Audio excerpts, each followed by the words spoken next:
Alrighty, another work truck video. So I think I might have come up with a new word, or at least a new way to kind of think about what tech does for us with regards to how we relate to it as humans, and what it does as kind of like its after effects and stuff like that.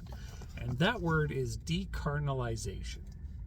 We get decarnalized when we use tech. Now, what do I mean by that?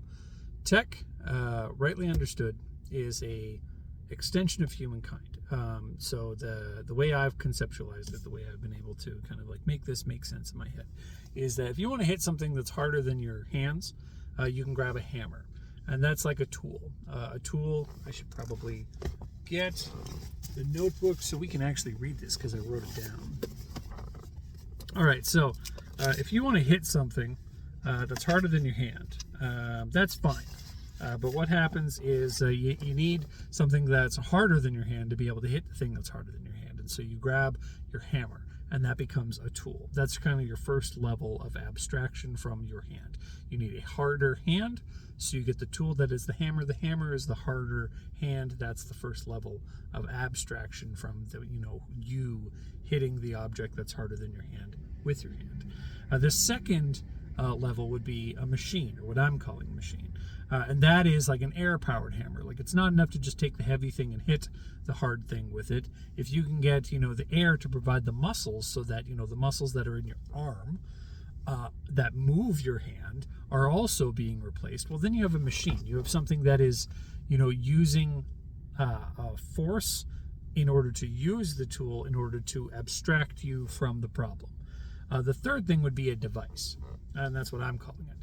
A device would be you have the hammer and the air that's making the hammer work. Well, now you have a pneumatic or like a hydraulic arm that holds the pneumatic air hammer that's hitting the hard thing that you no longer want to hit with your hand. And that's 3 layers of tech that is now abstracting you from having to hit the hard thing with your own hand.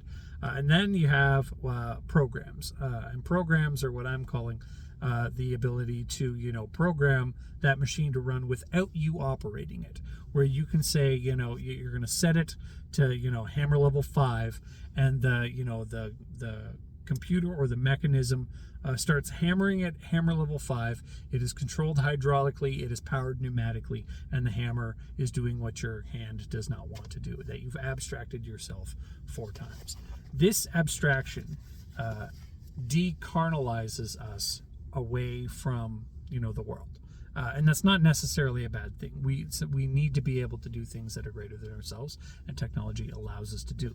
The word can make it sound bigger and scarier than it is, but what we have to understand, I think, as Christians especially, is that this is what technology does. It separates us. It abstracts us away from the problem, away from the actions, away from what we're trying to do with technology. And that abstraction takes us away from it. And that there are parts of our faith that require us to be there. They can't be abstracted out without losing what is fundamentally supposed to be there. This is my biggest problem with where AI is being used in the church. The generative AI that we have nowadays, if not really used as a tool, and I don't mean considering it a tool when it's actually kind of like a replacement, an abstraction of what the pastor does.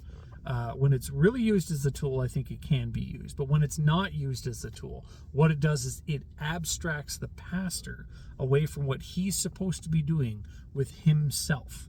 That it abstracts him away from that. For millennia, we have expected pastors to have their spiritual gifting be the thing that informs what they teach, how they disciple, that there is a gifting and an office of pastor, and that's given to the person who it is. That person, it's given to that person as what they're supposed to use to lead the people that are in their care, or that they're discipling, or that they're leading to Christ, that kind of stuff. That the Holy Spirit gives this gift and office of pastor, like of being a pastor or being a teacher, gives the gifts of teaching, that kind of stuff. That he gives that to the person, and that's what they're supposed to use. And what we now have, especially with AI, are ways to abstract that away. I think the first time I ran into this idea was actually, I was watching, I think it was an episode of Writing Excuses, which is a fiction writer's podcast. Was it Writing Excuses? It might be intentionally blank. Anyway, it's a podcast that Brandon Sanderson does, who's a great science fiction and fantasy author, and he has like a whole class where he offers it for free online from the Brigham Young University. He does this whole class about teaching how to write science fiction and fantasy novels, and he does a lot of his stuff for free. But he said something that caught me off guard, that that he, in his day-to-day life with his family, if he would be the guy that would be asked by his kids, let's say, how do you fix this problem, or how do you beat this part in a video game, instead of going with his child to either do it with them or going with his child to YouTube in order to find out how to do it with them and do it with them, that he often instructs his kids to just go to YouTube, and that it's the same process. He's teaching them how to use YouTube as a tool. And what I realized now, that I kind of like felt weird about back then, is that what he was abstracting was his fatherhood. What he was abstracting out of that, in an innocent way, in a way that probably works for his family, and a way that it's probably not destructive in the way that a lot of other things can be, but in a way that's definitely noticeable, is that he was abstracting his fatherhood onto the technology that allows YouTube to be a cultural force that we have. That, instead of going with his kids to solve the problem, instead of, going with his kids to learn how to solve the problem, he abstracted both those out of the way because he had technology that would do that for him. I mean, there's whole YouTube channels about this kind of stuff where, I'll have to find it and see if I can link it in the description below. But there's like a YouTube channel where it's just like a dad who's sharing dad stuff with his audience because, a predominant amount of people don't have good father role models in their life, and that's an audience, and you can share stuff. And it's like, this is how you change a light bulb, and this is how you change the oil in your car, and this is how you barbecue, and this is how you do all that kind of stuff. And it's just dad knowledge that he's putting out as content. Well, what that does though is it can be the vehicle that fathers abstract themselves out of what they should be doing as a family. And yes, it's great content. It does good as content. But if it's abstracting you away from stuff that you're supposed to do, even if it's easier, well, then that becomes the kind of rub. That becomes the problem, because pastors abstracting their gifts away from what their discipleship is supposed to be doing, well, that's a problem too. Because what we're effectively doing there, instead of taking like the father out of the parenting, we're taking the Holy Spirit's role out of discipleship. That's a big deal. That's no longer using a tool to accomplish what the tool does. That's using the tool to get God out of the picture.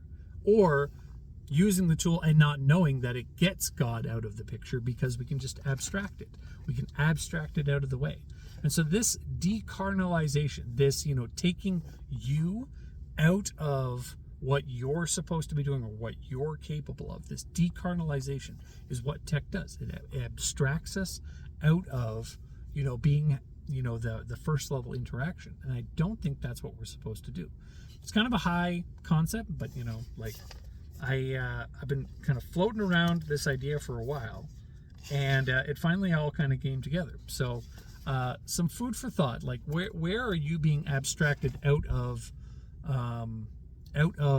who you are as a human being, who you are as a Christian, who you are as a soul in the world? How are you abstracted out with the technologies that you use?